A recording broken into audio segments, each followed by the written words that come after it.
Okay guys, so we are sticking with trigonometry and we're still doing word problems. Last lesson we were doing pretty basic word problems. Now we're going to step them up just a little bit.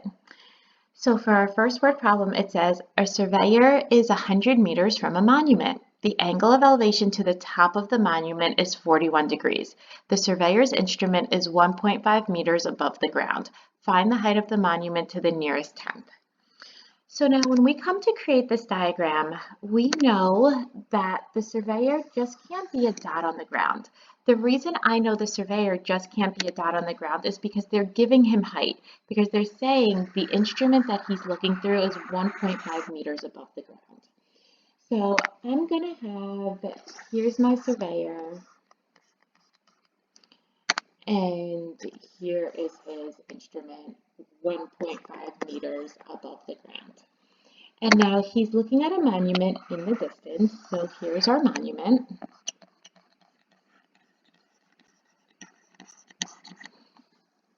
And it's saying the surveyor to the monument. So the distance from the surveyor to the monument is 100 meters.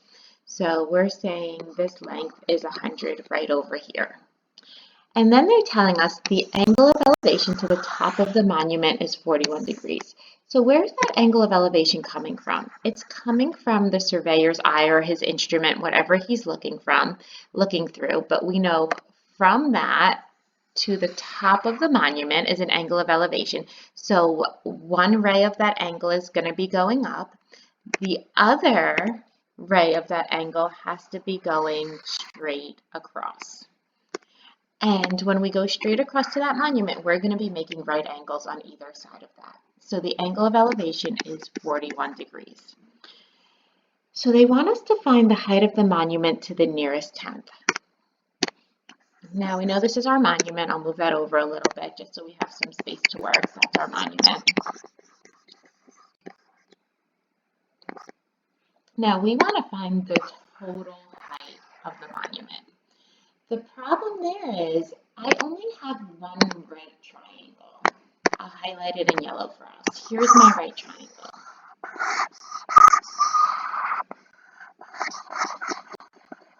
Now in this right triangle,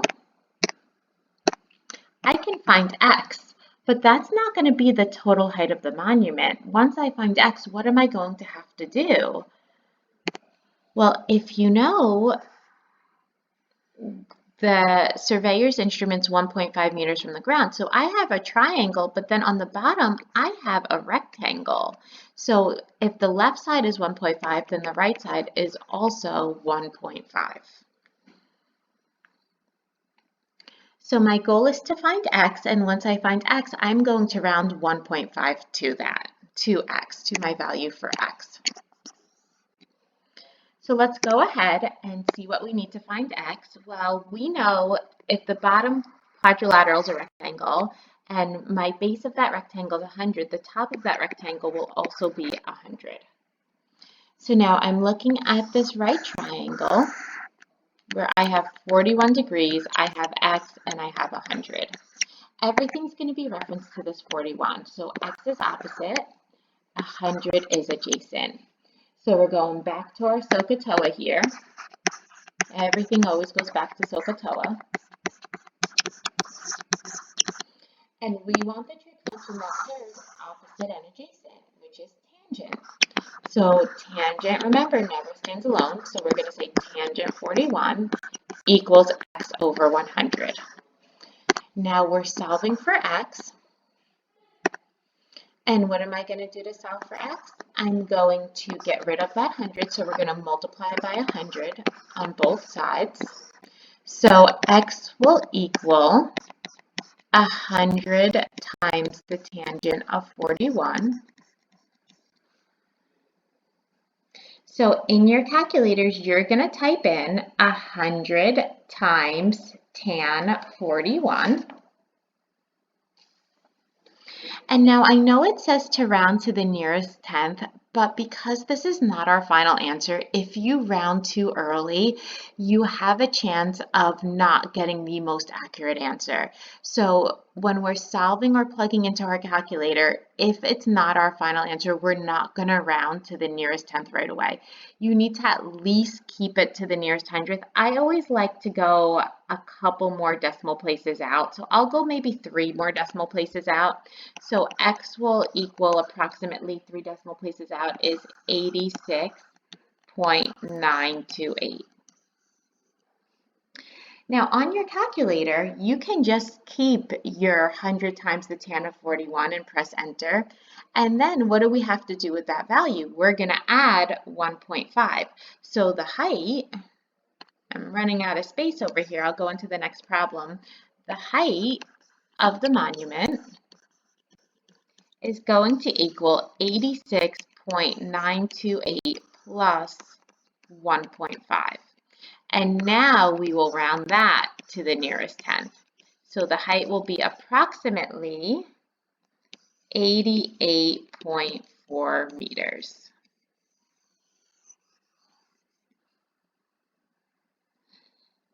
So I will give you a minute to finish writing that down before I erase and go on to the next problem.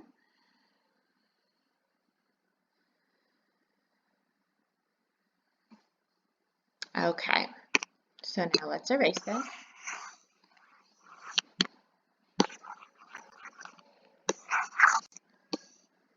Okay, so for problem number 5, it says April is in a plane that is at an elevation of 500 feet. She spots a person sunbathing on the roof of a 225-foot building. The distance from the plane to the person is 360 feet. Find the angle of depression to the sunbather, round to the nearest degree.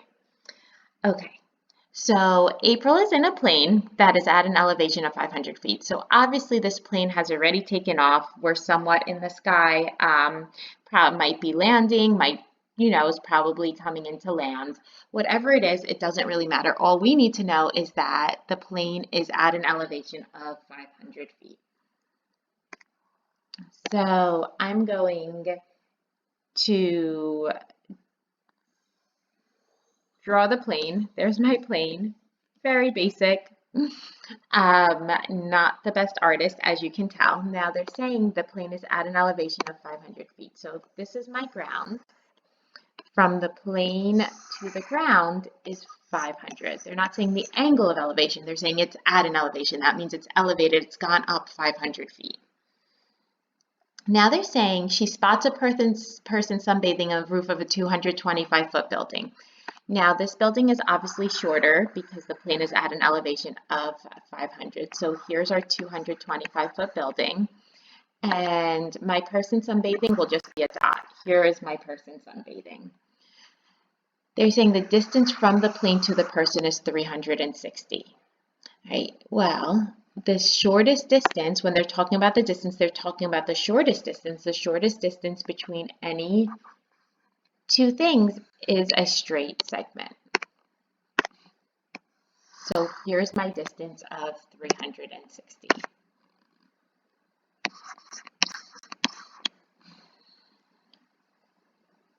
Now they want us to find the angle of depression to the sunbather. So the angle of depression is coming from the plane to the sunbather.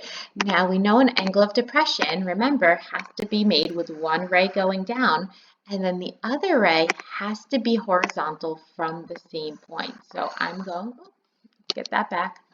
I'm going from that same eye, from the same person looking, I'm going to now draw a horizontal ray. And now guess what I'm going to do here with that open horizontal ray with that little gap right there? I'm going to close it right up. Now I don't know if you've realized we have a triangle for sure. My triangle got a little bit messed up here. Should have been moved over just a tiny bit. There we go. All right, so we have a triangle which I will highlight in yellow.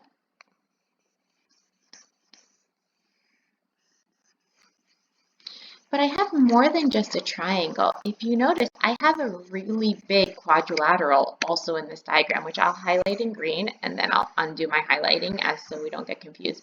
But if you're looking at this really big quadrilateral, that is actually a rectangle. Because that is a rectangle, we know there's a right angle there. We also know that opposite sides are congruent. So if the left is 500, the right is also 500, which means that altitude of that triangle on the side is going to be 500 minus 225, which is 275. So they're asking us find the angle of depression to the sunbather. So we are trying to obviously find this angle theta right here. So let's label the triangle. Let's see what we have. We have 275 is opposite, 360 is the hypotenuse. So we're back to SOHCAHTOA.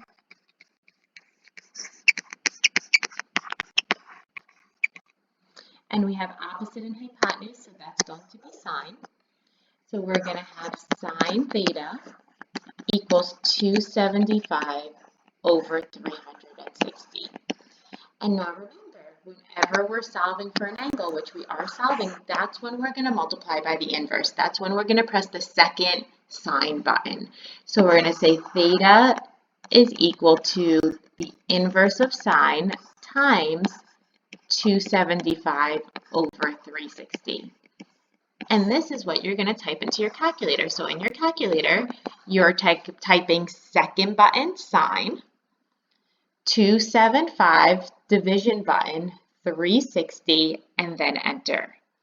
And if we're rounding to the nearest degree, we should get 50 degrees.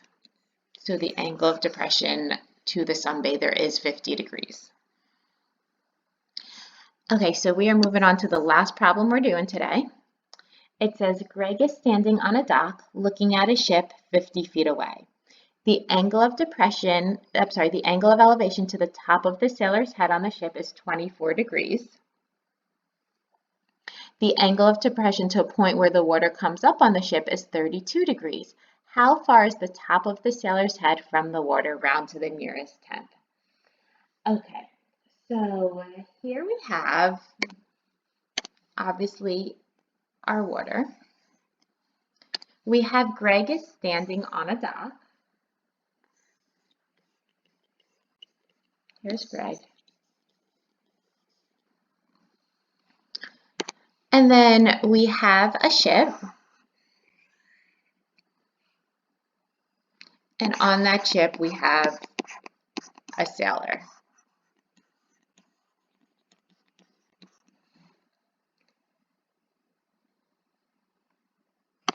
I'll make the water a little bit wavy. There we go.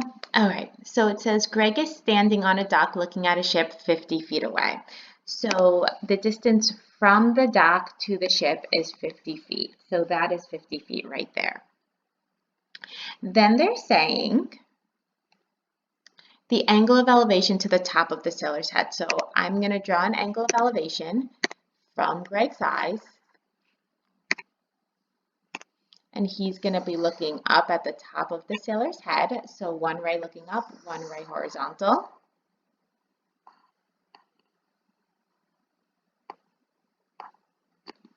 And they're saying that angle of elevation is how many? The angle of elevation is 24 degrees.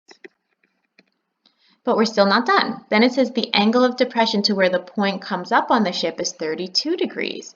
So now Greg was looking up, and now he's going to look from the same eyeball, he's going to look down to where the water comes up on the ship. And that's going to be 32 degrees. How far is the top of the sailor's head from the water? So what I'm going to do is let's not mess that up, go back there. I'm going to close up this really big triangle here.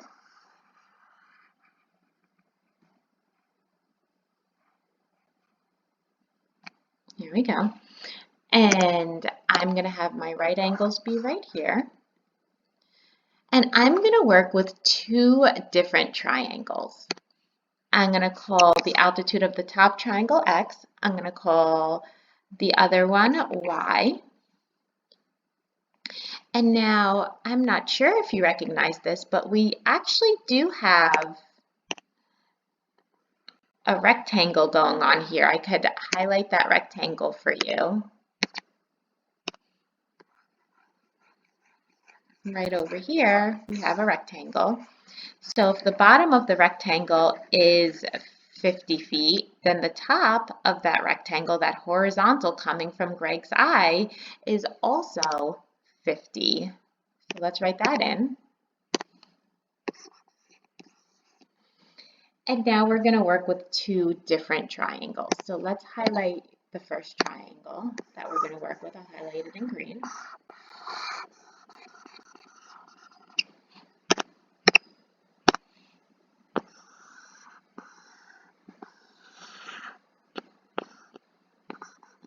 So this is 24, and this is x, and this is 50. Everything's in reference to the 24 degrees. So we have opposite and adjacent. So going back to SOHCAHTOA, we're going to say tangent of 24 is equal to x over 50. So in your calculators, we're going to multiply, well, first let's multiply by 50 on both sides. We're going to get x is equal to 50 times the tangent of 24.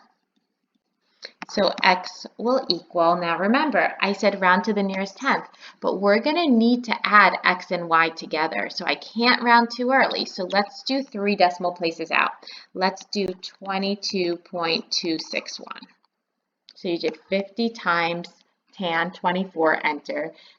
Do 3 decimal places out so we don't round too early. All right, let's keep going.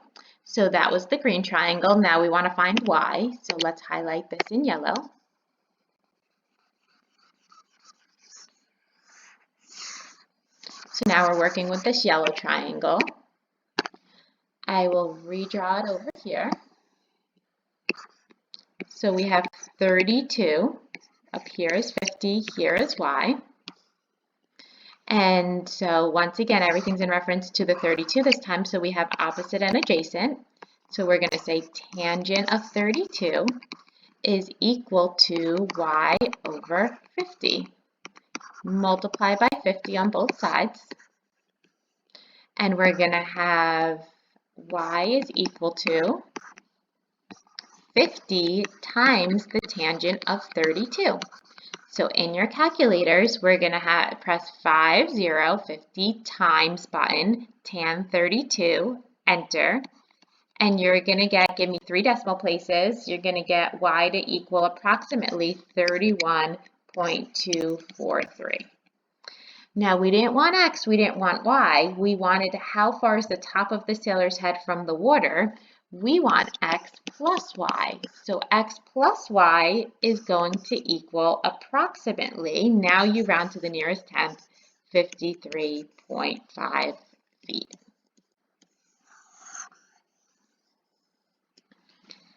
Okay, so we're going to stop there for today.